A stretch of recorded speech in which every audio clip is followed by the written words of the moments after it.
ചെറുതേക്ക് എന്ന് പറയട്ടെ ഒരു സസ്യത്തെയാണ്. വളരെയധികം ഔഷധ ഗുണമുള്ള ഒരു സംഗതിയാണ് ചെറുതേക്ക്. ഇത് പ്രത്യേകം ഇതിൻ്റെ പൂവ് ഉണ്ടല്ലോ, ഇതിൻ്റെ പൂവാണ് നോക്കുക. സാധാരണ മിക്കവാറും ആളുകൾ ഈ ചെറുതേക്ക് എന്നൊക്കെ പറയുമ്പോൾ പിന്നെ ഈ തേക്കിൻ്റെ ചെറുതാണ് ഉപയോഗപ്പെടുത്തുന്നത്, ചെറുതാണെന്നാണ് വിചാരിക്കുന്നത്. ഈ ചെറുതേക്കിൻ്റെ ഈ ഇലയുടെ സൈഡിലൂടെയൊക്കെ ചെറിയ കുത്തുണ്ടാവും, ഇങ്ങനെ ഇങ്ങനെ ഇങ്ങനെ ഉണ്ടാവും. ഇങ്ങനെയാണ് നമ്മൾ തിരിച്ചറിയാം. ഒരുപാട് ഉയരം വെക്കില്ല. ഈ സാധനം സമൂലം ഔഷധമാണ്. പ്രധാനമായിട്ട് ഇതിൻ്റെ ഈ വേര്, ഇല, തൊലി, സമൂലം എന്ന് പറയുമ്പോൾ അങ്ങനെയാണ്.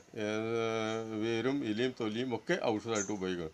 ഈ കൈവിഷ പരിഹാരത്തിന് വളരെ നല്ലൊരു റിസൾട്ടാണ് ചെറുതേക്കിനുള്ളത്.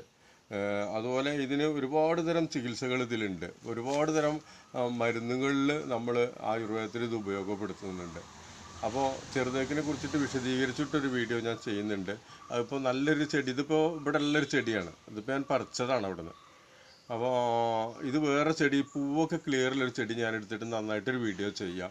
ഏകദേശം ഇങ്ങോട്ട് മനസ്സിലാക്കി വെക്കാനുണ്ട്. എവിടെയെങ്കിലും കാണുമ്പോൾ ഇതാണ് ചെറുതേക്ക് എന്ന് എല്ലാ സുഹൃത്തുക്കളും മനസ്സിലാക്കി വെക്കാൻ വേണ്ടിയാണ്. ഈ ഇലയൊക്കെ എങ്ങനെ നേരെ ശ്രദ്ധിച്ച് നോക്കുക, ഇലയൊക്കെ എങ്ങനെയാണിത് എന്നുള്ളത്. അപ്പോൾ അങ്ങനെ ഇതിൻ്റെ പൂവ്, ഇതിൻ്റെ രൂപങ്ങളൊക്കെ അങ്ങനെ മനസ്സിലാക്കാൻ വേണ്ടിയിട്ടാണ് ഇത് വിടുന്നത്. അപ്പോൾ എല്ലാവരും ഇത് മനസ്സിലാക്കി വെക്കുക. ഇത് വംശനാശം സംഭവിക്കുകയാണ്. ഔഷധ ഗുണം അറിയാതെയാണ് ഇത് വംശനാശം സംഭവിക്കുന്നത്. Okay, by.